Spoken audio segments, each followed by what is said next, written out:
The night before the wedding, I received the dress my fiancé had sent, lavish, yet unmistakably the wrong size. I ran my fingers over the fabric, then glanced at the email on my laptop, an invitation from a design academy offering me a teaching position. Keeping my voice steady, I sent him a voice message, saying we should call off the wedding. Before long, my phone rang sharply. It was his secretary. "Miss Rory, the wedding dress was my mistake. Please don't blame Mr. Cameron. It's all my fault." Through the receiver, I heard Bruce Cameron's voice, soft and reassuring as he comforted her. I had never heard him speak to me in that tone before. Then he left me with a single remark. "Don't forget, without the resources and platform I gave you, you're nothing in the design world." The night before our wedding ceremony, Bruce sent me a wedding dress. Elegant in design but glaringly ill-fitted. I brushed my hand over its fabric and looked again at the Design Academy's email. My mind cleared. Calmly, I sent him a message. "Bruce, let's get a divorce." Not long after, my phone rang. I answered, and his secretary, Kathy Wheels, spoke hurriedly. "Miss Rory, the wedding dress was my oversight. Please don't be angry and don't blame Mr. Cameron. It's all my fault, please don't leave him." I was about to hang up when I heard Bruce's voice, gentle as he soothed her. I had never heard him speak to me that way. After ending the call, I closed my eyes. Bitterness welled up inside me. When I reopened them, a new notification appeared on my phone. It was a photo posted by Bruce. In the image, he was adjusting a bridal veil on Kathy. The caption read, "This silly girl messed up again and sent her own wedding dress to the wrong person." My heart sank. At last, I had to face it. Bruce no longer loved me. On the eve of our wedding, my fiancé had chosen to stand by another woman. And that wedding dress? It had never been mine to wear. Another vibration broke the silence. A new message from Bruce. "Stop being so unreasonable. Kathy worked so hard for our wedding. Can't you be more understanding? If she hadn't donated her kidney to me back then, I wouldn't even be alive now. Without her there'd be no me and no you." My stomach twisted. I called him immediately. "Bruce, it was me who donated the kidney." But before I could finish, he cut me off. "Don't be ridiculous. Weren't you traveling back then? Do you think I don't know? You're so desperate for attention. It's pathetic." He hung up. I gripped the phone stunned. All this time, he had showered her with kindness because he believed it was Kathy who saved his life. But it was me. I had lied about traveling so he wouldn't worry. Now it didn't matter. Even if I told the truth, it wouldn't erase the years of coldness and hurt. I sent him one final message. "Let's get a divorce." His reply came quickly. "Bruce, without the platform and resources I gave you, you're nothing. Do you think you can survive without me?" I stared at the screen, disappointed. Back then, when the company was struggling, I had worked nights and days, rushing designs, attending meetings, pushing us forward. My designs had set the foundation for everything we built. Yet to him, I was only ever someone who owed him her success. After a long pause, I transferred him a large sum of money, all the savings I had. My bank account balance dropped to $3. But for the first time, I felt free. I owed him nothing now. I looked once more at the ill-fitting dress. It was elaborate and expensive. The veil in the photo was likely part of the same set. No wonder he had told me not to try it on earlier. He had been afraid I might wear the dress meant for the woman he truly cared about. I tossed it into the trash. The dress, and the love I had once poured into him, were gone. "Bruce, we're even now," I said as I closed the door behind me. And with it, I closed that chapter of my life. The next morning, an ear-piercing ring jolted me awake. Groggy and disoriented, I fumbled for my phone. Before I could even form a coherent thought, Bruce's voice exploded through the receiver, raw with fury. "Haley, what kind of game are you playing? The wedding is about to start, and you want me to lose face in front of our elders." Even now, all he cared about was his pride. For this hollow marriage, his company, Blue Ocean Group, had invited a slew of prominent media outlets. But what did any of that have to do with me? "I thought I made myself clear last night," I replied calmly. "I want a divorce. You think this tantrum of yours is amusing?" he shot back, his voice sharp and unrelenting. Kathy already apologized yesterday. What more do you want? Don't be ungrateful. Women lining up to marry me could fill a city block. Don't think for a second that I need you. His tone turned cutting. I'm giving you half an hour. Get over here now, apologize to the elders, and tell them you were stuck in traffic. Before I could respond, he hung up in a fit of rage. I sat there clutching the phone, momentarily dazed. Memories of a different Bruce resurfaced, the boy who had once pulled me from the depths of despair. Back then, he had been warm and protective, standing between me and those who bullied me. I could still see his bruised face, his smile unwavering as he said, "Haley, don't worry. I'll always protect you." But those days were long gone. Somewhere along the way, Bruce had grown distant, cold, and oblivious to my feelings.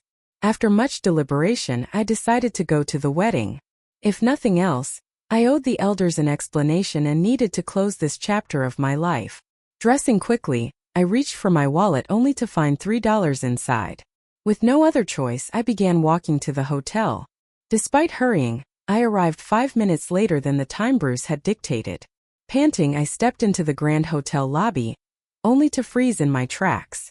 There he stood on the red carpet, arm in arm with Kathy, who was resplendent in an extravagant wedding gown. I could only watch in stunned silence as they exchanged vows, slipped rings onto each other's fingers, and shared a kiss. It was as if a block of ice had encased my entire body, leaving me paralyzed. The bride had changed. Kathy had taken my place. After the ceremony, reporters swarmed forward. "Mr. Cameron, we all thought today's bride would be your fiancée, Haley. Why the sudden switch?" one asked boldly. Bruce's face darkened. "That woman is insatiable. This is her punishment, to make her understand her place." When his gaze finally landed on me, it was devoid of warmth. He looked at me like a stranger, as if the years we'd shared had been nothing but a fleeting dream. "You're late," he said coldly, "but I'll give you one more chance. If you can make Kathy happy, I'll consider forgiving you and arranging a make-up wedding." I stared at him, speechless, my chest tightening. The man before me was unrecognizable. How had I ever thought I knew him? Taking a step back, I turned, ready to leave. My retreat was clumsy. I bumped into someone behind me. "I'm so sorry," I mumbled, spinning around, only to find myself face to face with Kathy. She was clutching an assortment of items, her expression feigning difficulty, though I caught a glimmer of triumph in her eyes. My stomach churned painfully, perhaps from the morning's emptiness, perhaps from something deeper. Whatever the reason, it no longer mattered. I didn't belong here, not anymore. As I pivoted to go, my heel caught on the carpet. Instinctively, I reached out for support, but my fingers found Kathy's gown instead. In an instant, we both went crashing to the ground. "Miss Rory." Kathy's voice trembled as she spoke, her expression tinged with grievance. "If you're angry, you can take it out on me in private, but could you not cause a scene at Bruce's wedding?" Hearing her words, Bruce arrived quickly. Without hesitation, he began scolding me. "Haley, are you addicted to putting on a show? Can't you see how many things Kathy is carrying?" Then, as if I had vanished entirely, he turned to Kathy and softened his tone. "Are you okay? What's wrong with those people? Why did they let you carry so much?" Kathy lowered her head, her voice as delicate as silk. "I'm fine. I just saw Miss Rory arrive and wanted to bring these things over for her. I know she doesn't like me, so I wanted to explain everything and clear up any misunderstandings. I don't want her to hate me." The pain in my stomach twisted sharper, and the fall just now, compounded by Kathy's deliberate shove, had left my body aching. But what pained me more was watching their seamless performance, their unity on display for everyone to see. I couldn't endure it any longer. "Bruce," I said, my voice cold and cutting, "with so many reporters here, you just can't wait to make your relationship with Kathy public, can you?" For the first time that day, his expression faltered. But only for a moment. "Haley, don't force your filthy thoughts onto others," he snapped. "You showed up late and didn't take this wedding seriously. So what if I change the bride? Kathy is better than you in every way. Why should she have to put up with your attitude?" With that, he took Kathy's hand firmly in his own. Their engagement rings gleamed under the sunlight, The diamonds like tiny daggers to my heart. I let out a short laugh. Well, this was perfect. Tomorrow's headlines would undoubtedly read, Blue Ocean Group President swaps brides at the altar. I didn't even need to spread the word myself. Steadying myself, I turned to the cluster of reporters and forced a polite smile. I apologize for the commotion, I said, my voice steady despite the storm within. After all the cold ridicule I had endured from Bruce, what was one more humiliation? He always believed that without him, I wouldn't survive in the design world. But he was about to learn just how wrong he was. Just then, Bruce's father stormed in, his expression thunderous. He struck the ground hard with his cane. Haley, go change into your dress and finish the ceremony, he commanded. And Kathy, go back and change out of that wedding gown immediately. The room fell silent as everyone scrambled to obey. By the time we were ready, Bruce sauntered in, completely unbothered by the earlier spectacle people stared, but he seemed oblivious to their judgment. What are you all looking at? Start the ceremony already, he said impatiently. It wasn't until then that I noticed he hadn't even prepared a wedding ring. The officiant hesitated but pressed forward. Bruce Cameron, do you take Haley Rory to be your lawful wife, to cherish and protect, through sickness and health, for as long as you both shall live? I caught the flicker of disgust in Bruce's eyes, but he still forced the words out, flat and lifeless. Ido. The officiant turned to me. Haley Rory, do you take Bruce Cameron to be your lawful husband, to cherish and protect, through sickness and health, for as long as you both shall live? The cameras flashed. Reporters leaned in, their pens poised. The elders, clearly displeased by the earlier scene, were finally starting to relax. I drew a deep breath, exhaling slowly. Then with a calm that startled even me, I spoke. I don't. The moment those words left my lips, a collective gasp swept through the room.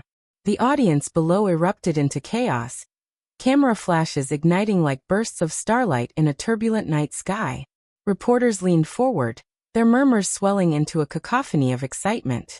In the midst of it all, Bruce stood frozen, his eyes widened with disbelief, a reaction I had never seen on him before. For years, I had played the role he had cast me in. The obedient, docile woman whose world revolved entirely around him. In his mind, marrying him was my ultimate dream, the pinnacle of my aspirations. And yet here I was, shattering that illusion with a single, irrevocable act. His disbelief quickly morphed into something sharper, contempt laced with ridicule. He must have thought I was bluffing, staging a dramatic rebellion to win his attention. His lips parted, no doubt ready to launch into some biting remark, but I didn't give him the chance. I've already made up my mind, I said, my voice steady as steel. I'm moving to another city for work. I've received an offer, and I plan to accept it. As for the resources you've provided, I'll repay them in full, with interest. I paused briefly, letting the weight of my words settle over the room. Then I continued, my tone unwavering. Between us, there's nothing left. No future, no ties, no debts. With everyone here as witnesses, including our friends from the media, let it be known. I took one final, deliberate breath before delivering the conclusion, each word striking like a hammer against stone. Bruce Cameron and I are no longer connected in any way from this day forward.